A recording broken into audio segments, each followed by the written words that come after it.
Bonsoir, je suis Mambo Kaline. On se retrouve aujourd'hui pour un nouvel audio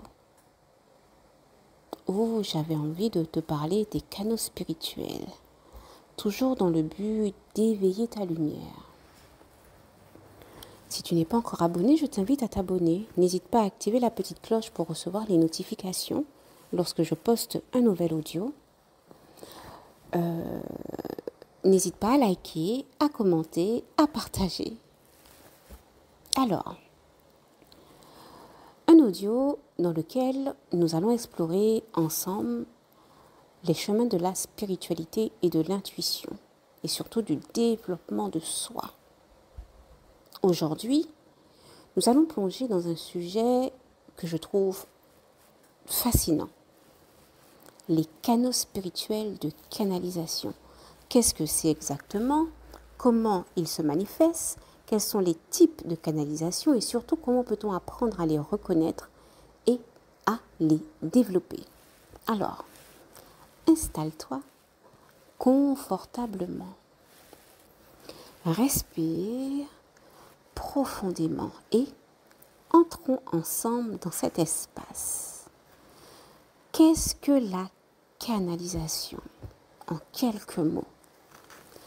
La canalisation spirituelle, c'est la capacité à recevoir des informations, des messages ou des énergies provenant de dimensions subtiles. Ça peut être des guides, des êtres de lumière, des divinités, des lois de ton soi supérieur, de tes ancêtres, tout simplement de l'univers, du cosmos. Mais attention, canaliser, ce n'est pas forcément entendre des voix dans sa tête. C'est avant tout ouvrir un canal intérieur à travers lequel l'énergie ou l'information circule. Et pour que l'information puisse circuler, il est important que tu sois entièrement équilibré, que tes vertèbres, que ton serpent intérieur soit totalement aligné, que tu sois dégagé, que tu sois purifié. Tout le monde a cette capacité, mais chez certains, un ou plusieurs canaux sont naturellement ouverts. C'est ça, la canalisation.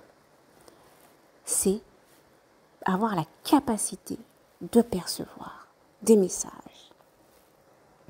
Maintenant, quels sont les différents types de canaux? Il existe plusieurs formes de canalisation qui correspondent à ce qu'on appelle souvent les clairs. Mais tu entendras généralement parler de capacités ou de canaux extrasensoriels. Et je vais t'en citer quelques-uns que tu dois connaître. En tout cas, il est certain que tu connais au moins deux.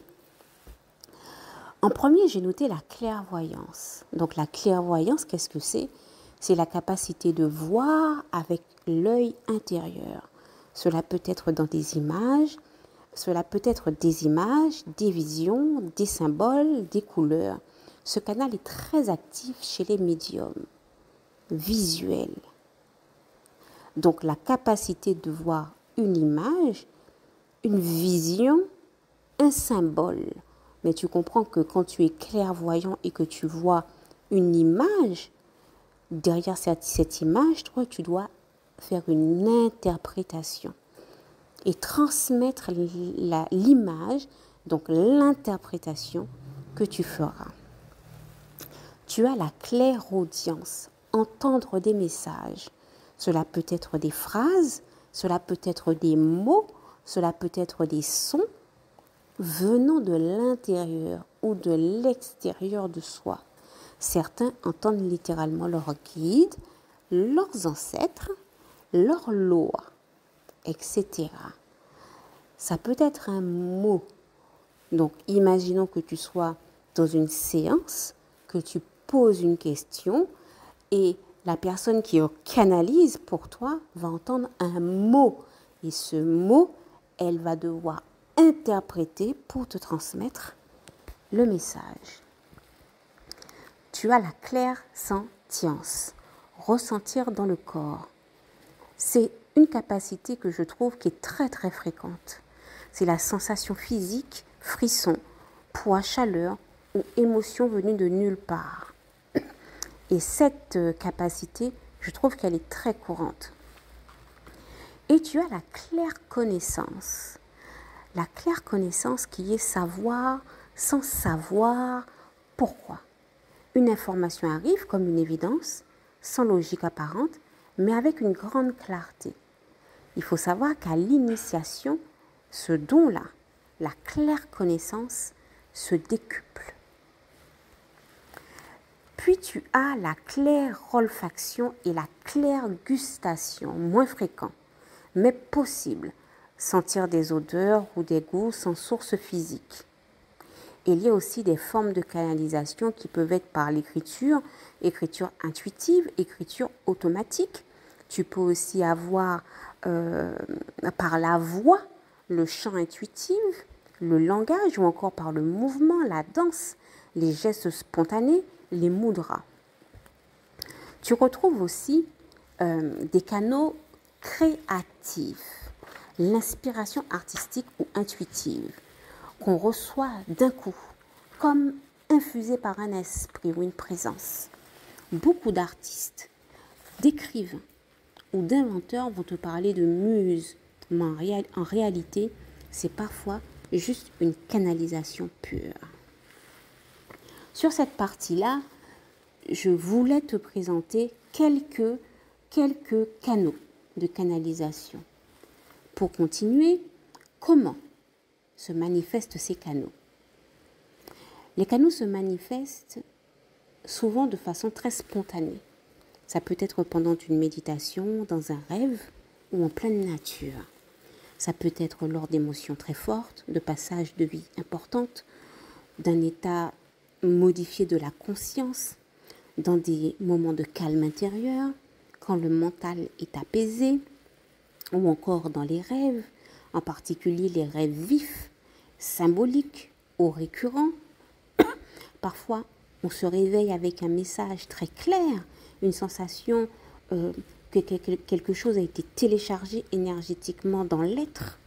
Lorsqu'une idée va surgir soudainement en une seconde sans y penser, cela peut arriver en marchant ou encore sous la douche, en écrivant, en dessinant ou même en phase d'endormissement la nuit ou en phase d'endormissement à la sieste où tu vas avoir une idée qui va arriver et qui va durer une fraction de seconde. Et ça, c'est de la canalisation. C'est de la manifestation de canalisation. Ça peut aussi être dans un instant de calme, comme si une pensée était soufflée, une guidance invisible, douce, mais persistante. Ce sont des instants sacrés.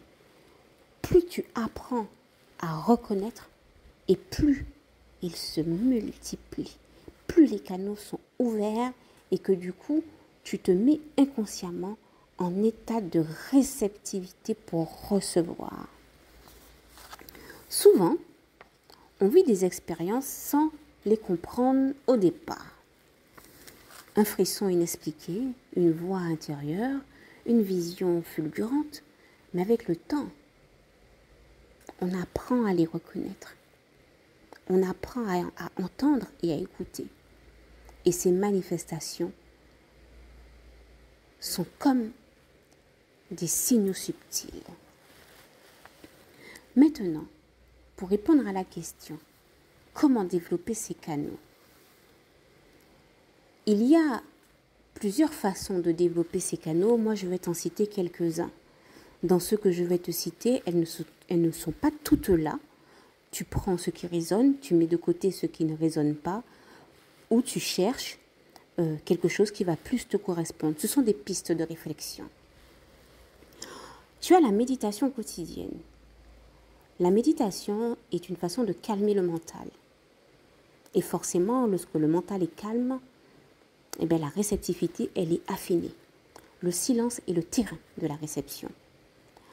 Puis tu as aussi l'écriture intuitive. Tu poses une question, puis tu écris ce qui vient sans réfléchir. Juste laisser couler. Après, tu as la création intuitive. Ça peut être de la peinture, des dessins, de la musique, de la danse. La création, la fabrication. Je prends l'exemple de fabriquer des bougies. Je prends l'exemple de composer des élixirs, de composer des huiles. Tout ça aide à développer la construction. L'art est un canal puissant de l'âme. Retiens cela. Tu as aussi le travail énergétique, les soins, les nettoyages des chakras qui peuvent débloquer des canaux bloqués. Il faut le savoir, c'est important. Lorsqu'on parle de canalisation, canal, pour recevoir, il faut avoir une fluidité, que les énergies puissent circuler dans le corps. Après, en dernière position, j'ai noté le journal de canalisation. Donc, notez chaque ressenti. Mais ça, je le dis régulièrement de noter. Notez chaque ressenti, chaque synchronicité. Et avec le temps, tu verras des motifs qui vont émerger, des choses qui vont en sortir. Et surtout, se faire confiance à ce que tu ressens. L'intuition est comme un muscle. Plus tu écoutes, plus elle se renforce. Alors, pour conclure, parce que ça commence à être long, pour conclure, quelle forme de canalisation est la tienne? C'est à toi de répondre à cette question. Peut-être as-tu déjà reçu des messages sans le savoir. Peut-être que ce frisson que tu as ressenti l'autre jour n'était pas anodin.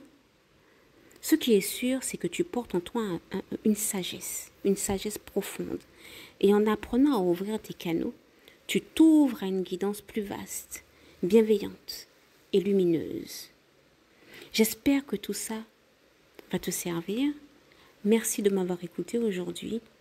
Si cet épisode t'a parlé, n'hésite pas à liker, à partager ou à laisser un commentaire avec ton expérience de canalisation. Je serai ravie de te lire. On se retrouve bientôt.